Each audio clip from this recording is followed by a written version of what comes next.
আশা করি অনেক ভালো আছেন, অনেক সুস্থ সবলভাবে আছেন। আজকে আমরা শিখব কিভাবে ম্যাক পিসিতে অথবা আমাদের যে ম্যাকবুক প্রো অথবা ম্যাকবুক এয়ার আছে সেখানে আমরা ডেস্কটপ ওয়ালপেপার চেঞ্জ করতে পারি অনেকেই, কিন্তু আমরা অনেকেই লক স্ক্রিন যেটা আছে সেটা আমরা চেঞ্জ করতে পারি না। সেটি কিভাবে চেঞ্জ করতে হয় সেটি আজকে আপনাদেরকে আমি দেখাবো। তো শুরুতেই আপনারা চলে যাবেন আপনাদের ফাইন্ডার মেনুতে।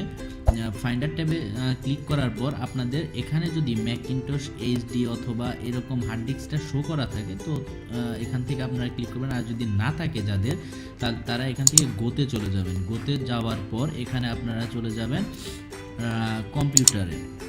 কম্পিউটারে যাওয়ার পর ম্যাকিনটশ এইচডিতে যাবেন। যাওয়ার পর এখান থেকে আপনারা চলে যাবেন লাইব্রেরিতে যাওয়ার পর এখান থেকে যাবেন হচ্ছে আপনারা ডেস্কটপ পিকচারে যাওয়ার পর এই পর্যন্ত আপনারা যান। তারপরে আপনাদের মাথায় রাখতে হবে কিছু বিষয়, যে ইমেজটি আপনারা আপনাদের লক স্ক্রিনে দিবেন সেই ইমেজের প্রপার্টিজ এমন হতে হবে। এটির হাইট উইডথ এটা হবে আর 72 পিক্সেল পার ইঞ্চ হতে হবে। আর এটার ফাইল নেম আপনারা সেভ করবেন, সেটা জেপিজিতেই থাক অথবা পিএনজিতেই থাক, আপনারা সেটাকে নিয়ে নেবেন mohave.heic এই ফরম্যাটে নিয়ে নেবেন, সেভ করে নেবেন। তা কিভাবে করতে হবে আমি এটি দেখিয়ে দিচ্ছি। আমি আরেকটি ফাইন্ডার উইন্ডো খুলছি এবং আমার যে ইমেজ সেটিতে আমি চলে যাব।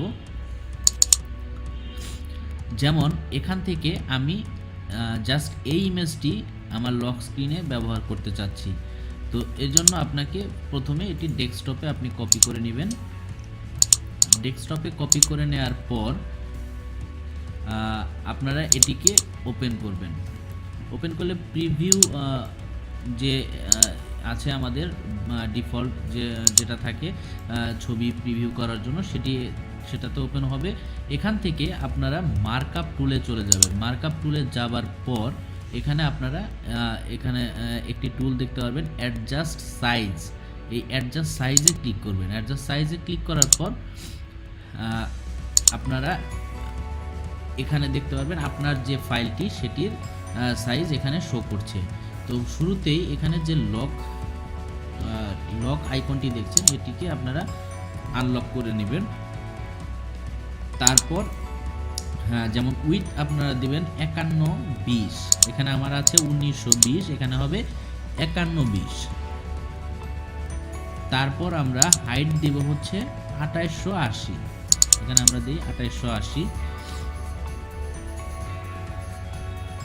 এটা দেবার পর আপনারা মোটামুটি আপনাদের কাজ শেষ।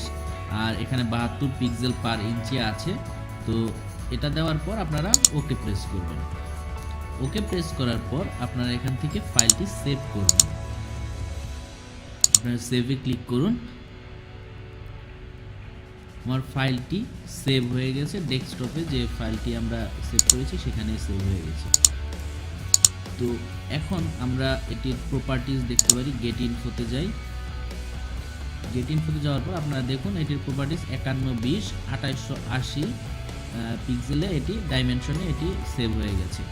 তো এখন আমাদের কাজ হচ্ছে এটি রিনেম করা। আমরা এটি আগে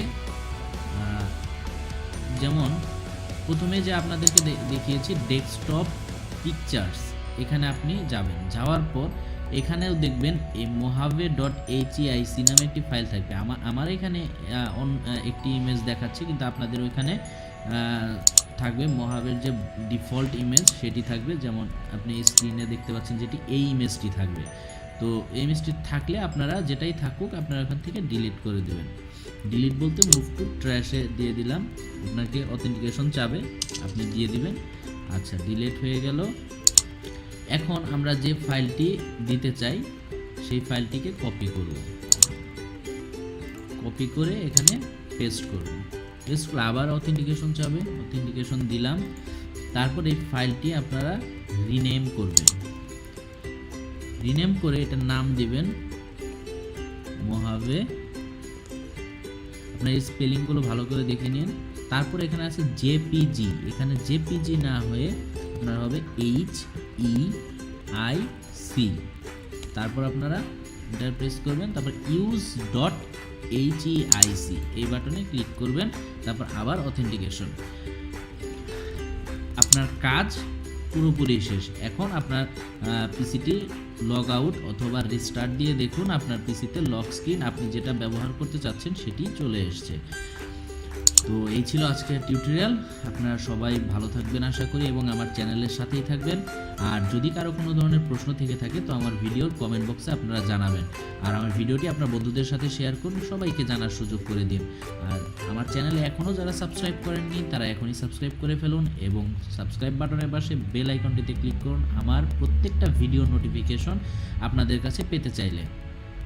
আর যারা সাবস্ক্রাইব করেছেন এবং আমার সাথে আছেন তাদেরকে অসংখ্য ধন্যবাদ আমার চ্যানেলকে সাপোর্ট করার জন্য। সবাই ভালো থাকবেন, সুস্থ থাকবেন। আল্লাহ হাফেজ।